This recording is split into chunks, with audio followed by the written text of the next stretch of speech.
Hello மக்களே, இன்னைக்கு 10th result எல்லாரும் நல்லா மார்க் வாங்கணும்னு ப்ரேயர் பண்ணிக்கிறேன்.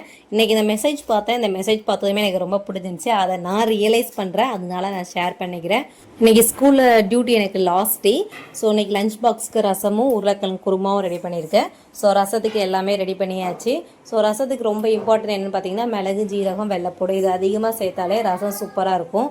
இதே மாதிரி நீங்களும் ட்ரை பண்ணி பாருங்கள். இப்போ ரசம் வச்சாச்சு. நெக்ஸ்ட் உருளைக்கிழங்கு குருமாக்கு உருளைக்கிழங்கு, பல்லாரி, தக்காளி இதெல்லாம் வச்சு தான் நான் குருமா பண்ணேன். குருமாவும் முடிஞ்சிருச்சு. இப்போ லஞ்ச் பாக்ஸ் பேக் பண்ணியாச்சு. இப்போ நெக்ஸ்ட் நான் ஃப்ரெஷ் ஆகி கிளம்பணும்.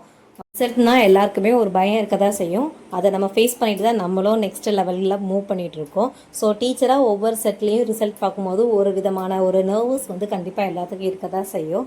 சரி, ஓகே, இந்த வாட்டி ரிசல்ட் எப்படி இருக்குன்னு பார்க்கலாம். நான் 10th ஹேண்டில் பண்ணல, பட் என்னோடய ஸ்டூடெண்ட்ஸ்க்காக நான் சொல்கிறேன். லஞ்ச் ரெடி ஆகிடுச்சு, லஞ்ச் பாக்ஸும் பேக் பண்ணிட்டேன்.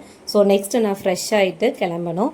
லாஸ்ட்டு 3 டேஸாக ரொம்ப வெயில் அதிகமாக இருக்குது. ஆனால் என்னோடய பையனையும் இந்த டைமில் நான் கூட்டு போகிறது நினச்சா கொஞ்சம் ஃபீலிங்காக தான் இருக்குது. நெக்ஸ்ட் அம்மா பார்த்துக்குவாங்க. அப்படிங்கும் போது நான் கூட்டு போக மாட்டேன். என்னோடய டியூட்டி எனக்கு முடிஞ்சிச்சு. ஸோ நெக்ஸ்ட்டு ஸ்கூல் போக வேண்டியது இருக்காது. ஜூன் 1 அப்படி இல்லைன்னா ஏதாவது ஃபங்க்ஷன் இருந்தால் மட்டும் தான் கூப்பிடுவாங்க. ஸோ கிளம்பிட்டேன்.